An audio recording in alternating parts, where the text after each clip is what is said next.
ITS 방송을 사랑하시는 ITS 가족 여러분 안녕하십니까? 손천원 목사입니다. 오늘은 이스라엘, 히브리, 유대 이렇게 이스라엘을 부른 이름이 몇 가지가 있는데 여기에 대해서 제가 설명을 하고자 합니다. 이스라엘을 유대라고도 그러고 요즘 유태인 그러죠. 또 히브리 민족이라고도 그래요. 히브리 사람. 또 이스라엘이 쓰는 언어를 히브리어 그러잖아요. 그래서 왜 이스라엘어라 가르지 않고 히브리어라 그러고 히브리 민족이라 그러고 이스라엘 민족이라 그러고 또 유대인이라 그러는가. 그래서 이 말들이 어떻게 발생되었는가. 전화했는데 저 못 받았습니다. 그것을 이제 말씀드리려고 합니다. 창세기 12장에 아브라함이 하나님의 부르심을 받고 하란에서 가나안 땅으로 내려오죠. 가나안 땅 내려오니까 거기에 가나안 사람들이 살고 있었더라 그랬습니다. 가나안 사람들이 이렇게 살고 있는데 아브라함 가족 일행들을 이렇게 이끌고 왔겠죠, 그죠? 이끌고 오니까 그 정착해 있던 사람들이 모르는 사람들이 오는 거예요, 일행들이. 응? 저 사람들 누구지? 저 사람들 어디서 왔을까? 그래, 그러니까 어떤 사람이 저 사람들 저 위에 강 건너 왔어, 물 건너 왔어. 그 히브리라는 말의 어원에 대해서 학자들 간에 또 여러 가지 의견이 있습니다. 의견이 있어요. 그런데 그 중에서 가장 유력한 의견이 히브리라는 말은 물 건너 온 사람이라는 뜻이에요. 그래서 저 위에 물 건너왔구나, 강 건너왔구나. 어느 강을 건너왔을까요? 아브라함 일행이 하란에서 무슨 강을 건너왔죠? 유프라테스 강을 건너왔죠. 하란이라는 곳은 유프라테스와 티그리스 사이에 있는 메소포타미아 강과 강 사이라는 말이죠. 메소포타미아. 메소라는 것은 메조가 음악에 나오죠. 메조 뭐라고? 메조 소프라노 중간이란 말이죠. 강과 강 사이 유역을 이제 메소포타미아라 그럽니다. 중동의 그 메소포타미아는 굉장히 그 유명한 곳이죠. 우리가 학교 다닐 때 배웠던 인류의 4대 문명의 발상지 다 아실 거예요. 나일강 유역, 메소포타미아 유역, 또 겐지스강, 황하강 이래서 이제 주로 강을 끼고 인류의 문명이 발달되었죠. 그 중에서 이제 메소포타미아도 들어갑니다. 또 가나안 땅의 남쪽에는 나일강 유역이 있죠. 그래서 저는 이 성경을 공부하면서 이 하나님이 택하신 이 땅이 참 이유가 있었구나. 여기에 이 중동의 성지의 지도 속에 인류 문명의 발상지가 두 곳이나 있구나. 굉장히 이곳이 좋은 곳이구나 하는 것을 알았어요. 여하튼 강을 건너왔다. 물 건너왔다. 그래서 이제 아브라함 일행이 뭐가 돼요? 히브리 민족이 되는 거죠. 그래서 나중에 요셉이 애굽에 내려갔을 때도 요셉을 히브리 청년 이렇게 불러요. 히브리 청년. 그리고 그때 이제 언어가 히브리어가 되어서 지금 구약 성경은 히브리어로 되어 있죠, 그죠? 그래서 히브리어. 그래서 히브리 민족, 히브리인, 히브리어 이렇게 이제 히브리라는 단어가 생겨나는 거죠. 그럼 이스라엘은 어떻게 생겨났어요? 이스라엘은 야곱의 이름이죠. 야곱의 이름을 하나님이 창세기 32장에서 이제 다시는 내 이름을 야곱이라 부르지 말고 이스라엘이라고 불러라. 그래서 하나님이 지어준 이름이 이스라엘입니다. 이스라엘의 뜻은 뭐죠?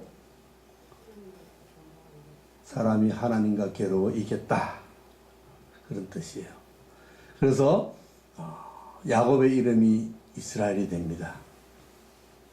그래서 이스라엘을 부를 때 이스라엘이라고 이제 지었어요. 왜? 야곱의 12아들이 이스라엘의 12지파가 되는 거잖아요.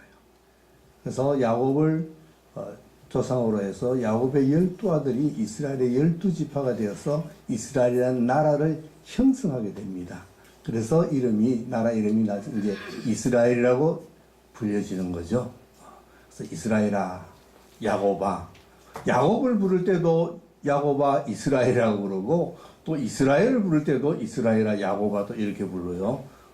그래서 이스라엘의 조상은 물론 아브라함, 이삭, 야곱이지만 실질적인 조상은 야곱 같아요. 야곱의 12아들들이 이스라엘을 이뤘으니까.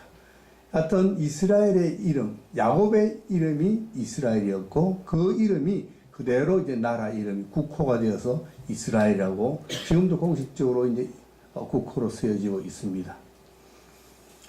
그런데 그럼 유다 혹은 유대라고 그러고 지금은 유태인들이라고 부르죠. 유태인.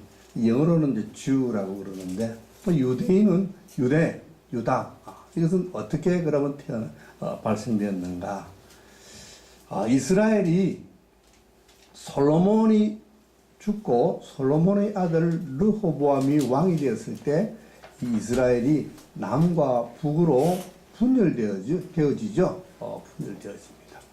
그래서 북쪽으로 올라간 지파가 10지파가 올라가면서 이스라엘이라는 국호를 그대로 사용하게 되었어요. 그리고 이제 남은 지파, 유다 지파와 베냐민 지파가 남쪽에 남게 되었는데 그 남쪽에 남게 된 지파가 자연스럽게 유다가 되는 거예요. 그래서 이스라엘은 북이스라엘과 남유다로 이렇게 나눠지게 됐죠. 자, 그래서 나눠지면서 이제 따로 나라가 형성되었는데 이제 북이스라엘이 BC 722년에 망하죠. 망합니다. 아수르에게 망해서 흔적도 없어집니다. 북쪽에 있던 이스라엘 족속들은 다 이제 사방으로 다 이제 흩어지게 되어버리고 이제 남쪽 유다만 남아서 명맥을 유지하게 됩니다. 그 유다도 나중에 이제 바벨론에 의해서 다시 멸망하게 되고 바벨론의 포로로 끌려가서 포로 생활을 하게 됩니다. 그리고 70년 후에 다시 하나님이 이제 회복시켜 주시죠. 다시 돌아오게 됩니다. 그래서 이제 이스라엘 땅에는 유다 족속만 남게 되죠. 그래서 이제 유태인, 유대 뭐 이렇게 해서 계속 이어져 나와서 지금까지도 이제 유대인이라고 부르죠.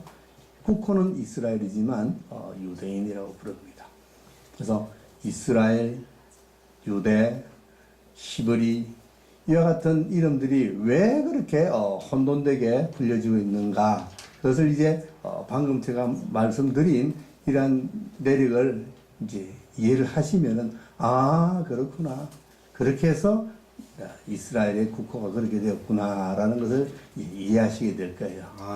제가 이제 이런 말씀드린 것은 그 나라의 그런 어떤 사정이랄까, 문화랄까, 어떤 언어의 습관이라든가 이런 것들을 우리가 알아야 성경을 잘 이해를 하게 됩니다. 그래서 성경을 잘 이해하기 위해서는 그런 풍속이나 언어나 이런 것들을 잘 알아야 돼요.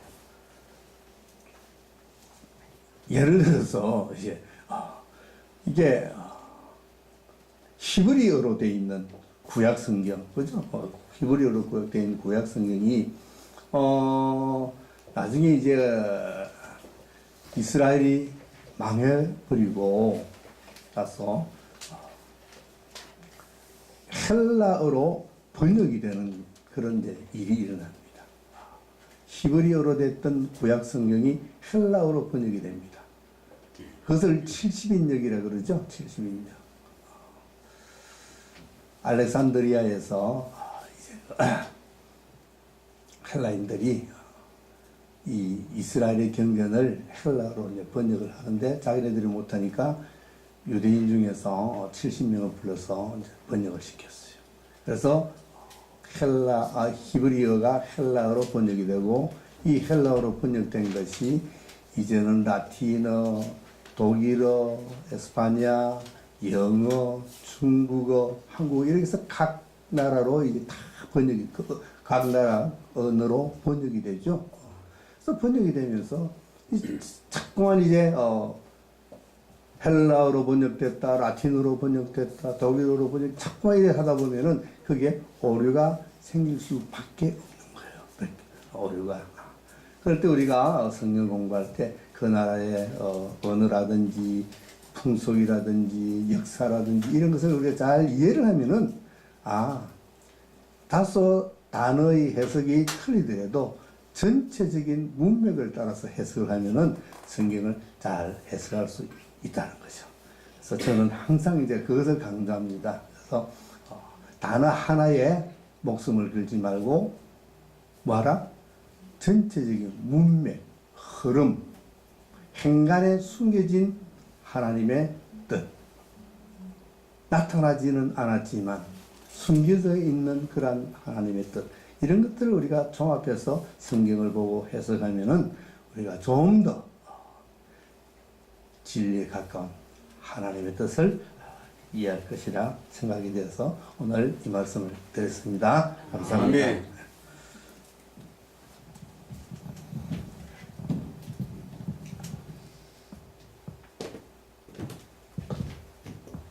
네, 감사합니다.